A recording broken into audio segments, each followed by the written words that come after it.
नमस्कार, मैं Arjun Lal, assistant professor from government college Kishangarh. आज हम बिजनेस लॉ सब्जेक्ट की क्लास में माल के स्वामित्व का हस्तांतरण कब होता है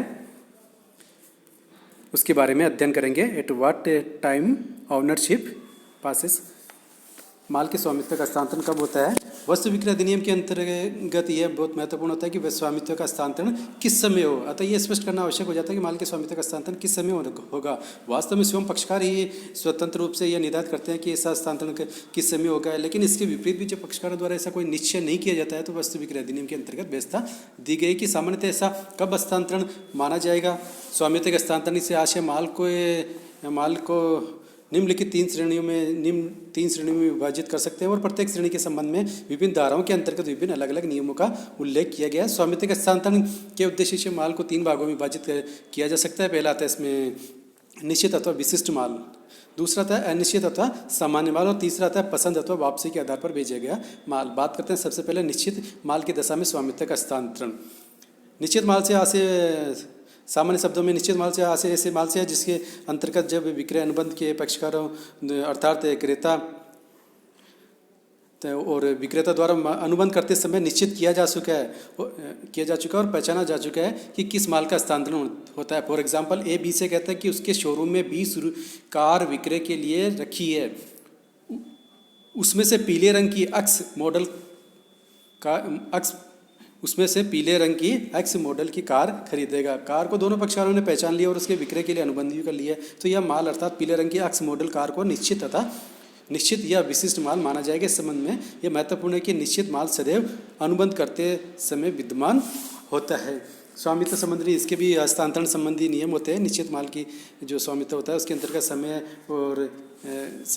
समय तथा आशय जब विक्रय अनुबंध के अंतर्गत क्रेता और विक्रेता के बीच में विक्रय का अनुबंध होता है तो इसी दिशा में स्वामित्व का हस्तांतरण उस समय होता है जब अनुबंध के पक्षकारों ने हस्तांतरण का आशय या अभिप्राय कर दिया गया। इस तरह से विचारों को जानना, अनुबंध के पक्षकारों को विचारों और दृष्टिकोणों को जानने के लिए भी अनुबंध की शर्तें और पक्षकारों के आचरण को भी पर विचार करना होता है। समस्त परिस्थितियों का भी अध्ययन करना होता है। कोई विपरीत जब तक कि कोई विपरीत अभिप्राय न प्रकट हो, क्रेता को माल के स्वामित्व हस्तांतरण के समय तत्वों को ध्यान में संबंधित पक्षकारों के अभिप्राय या व्यापक जानकारी करने के लिए नियमों और उपनियमों को भी जानना आवश्यक होता है। इस प्रकार यदि अनुबंध के पक्षकारों कोई अन्य अभिप्राय नहीं है तो स्वामित्व हस्तांतरण संबंधी भी कुछ नियम लागू होते हैं। जैसे निश्चित माल सुपुर्दगी योग होता है। अनुबंध के अंतर्गत जब निश्चित माल सुपुर्दगी योग स्थिति में है तो माल का स्वामित्व क्रेता को उसी समय हो जाता है जब अनुबंध किया गया। यदि अनुबंध शर्त रहित है तो ये महत्वपूर्ण है।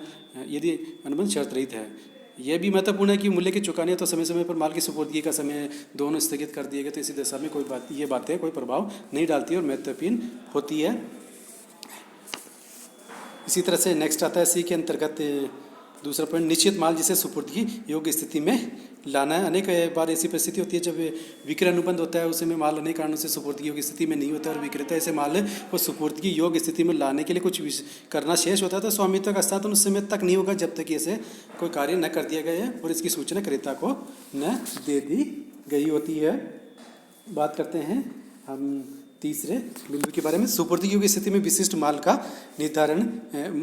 का मूल्य निर्धारण करना हो। जब विक्रय का अनुबंध किसी ऐसे विशिष्ट माल के संबंध में जो सुपुर्दगी की स्थिति में है परंतु मूल्य निर्धारण करने के लिए विक्रेता द्वारा माल की मापतोल करना, जांचना, अन्य कोई कार्य करना बाकी होता है, इसी दशा में माल के स्वामित्व का हस्तांतरण क्रेता को तब तक नहीं होगा जब तक कि विक्रेता द्वारा माल का मापतोल या जाँच या अन्य बाकी कार्य पूरे न कर लिए जाए और साथ ही इसकी सूचना क्रेता को न दे दी जाए।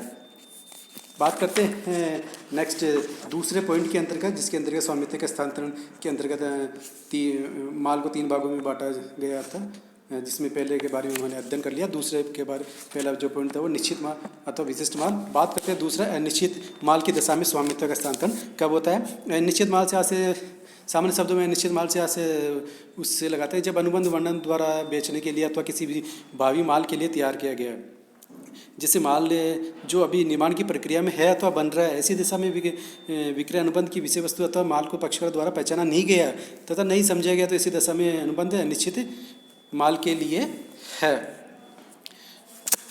तो वस्तु विक्रय अधिनियम की धारा 18 के अंतर्गत जो अनिश्चित माल के स्वामित्व हस्तांतरण के लिए भी नियम दिए गए, जिसके अनुसार माल के स्वामित्व का हस्तांतरण उसी दशा में होगा जबकि माल को निश्चित न कर लिया गया हो, स्वामित्व का माल का स्वामित्व क्रेता को हस्तांतरण नहीं होगा। लॉर्ड लॉर्बेन ने बताया कि अनिश्चित माल को बेचने का अनुबंध विक्रय अनुबंध न होकर विक्रय के लिए वचन होता है। तो इस प्रकार स्पष्ट है कि अनिश्चित माल का वर्णन माल के विक्रय अनुबंध कुछ दशाओं में होता है, जिसकी 3 प्रकार की दशाएं हैं। पहला आता है माल के विशिष्ट स्टॉक में से कुछ माल के विक्रय का अनुबंध, और दूसरा भावी माल के विक्रय का अनुबंध जिसमें वर्णन द्वारा विभक्त किया गया, और तीसरा था निर्माणाधीन या अनिर्मित माल के विक्रय का अनुबंध। बात करते हैं सबसे पहले जब अनुबंध वर्णन द्वारा किसी निश्चित या भावी माल के लिए विक्रय हो।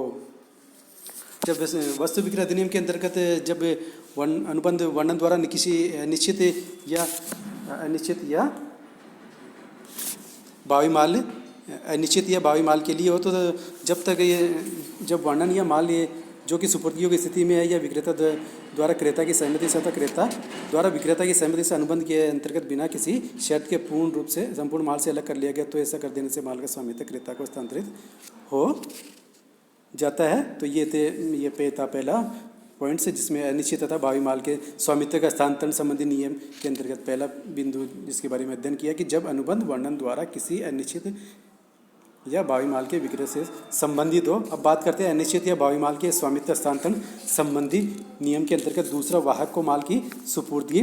जब विक्रय अनुबंध के अंतर्गत विक्रेता द्वारा स्वयं क्रेता को या किसी वाहक को या किसी अन्य निक्षेप ग्रहीता के उद्देश्य से माल सुपुर्द करता है कि वह उसे क्रेता तक पहुंचा देगा और अपना अधिकार राइट टू ऑफ डिस्पोजल सुरक्षित नहीं रख सकता, तो ऐसी दशा में यह माना जाता है कि उसने अनुबंध के अंतर्गत बिना शर्त के माल का नियोजन किया है, नियोजन कर दिया। अगर ऐसा करने से माल का स्वामित्व क्रेता को हस्तांतरित हो जाएगा। इस प्रकार वाहक को दी गई सुपुर्दगी में माल के स्वामित्व हस्तांतरण के लिए आवश्यक होता है कि वाहक को सुपुर्दगी का उद्देश्य बता दिया जाए।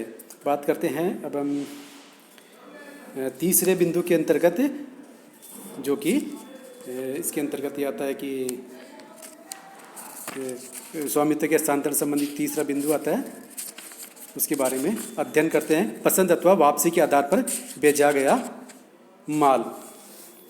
जब माल क्रेता को अनुमोदन की शर्त अथवा ऐसी किसी अन्य शर्तों पर दिया गया जो उसकी संपत्ति अथवा स्वामित्व क्रेता को हस्तांतरण तो कुछ दशा में होता है, जैसे प्रकट या व्यवहार। इससे जब क्रेता अथवा अपना दृष्टिकोण प्रकट कर देता है, ऐसा करता है, अथवा जब क्रेता अपना अनुमोदन अथवा स्वीकृति विक्रेता को प्रकट कर देता है, तो अथवा व्यवहार को ग्रहण करने में कोई अन्य कोई कार्य करता है तो इसे प्रकट करता है, तो व्यवहारिक रूप में ऐसा लगता है कि माल के स्वामित्व का हस्तांतरण हो गया। दूसरा इसमें बिंदु आता है स्वीकृति को प्रकट न करना या बिना सूचना के माल को अपने पास रोके रखना। यदि क्रेता द्वारा अनुमोदित अथवा स्वीकृति विक्रेता तो प्रकट नहीं करता था, लेकिन स्वीकृति की सूचना दिए गए मैंने वहाँ नहीं अपने पास रोका रखता है, तब ऐसी स्थिति वापसी के लिए कोई समय निश्चित नहीं किया गया, तो उस समय को पूरा या व्यतीत हो जाने पर यदि कोई समय को पसंद करने की गर्भी स्वीकृति मानी जाएगी।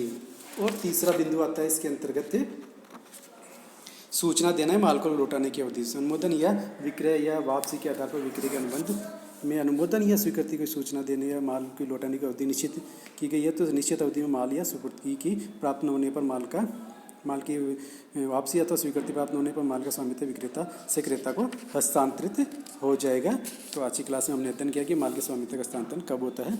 आज की क्लास में इतना ही। नेक्स्ट क्लास में नेक्स्ट टॉपिक के बारे में चर्चा करेंगे। Thank you.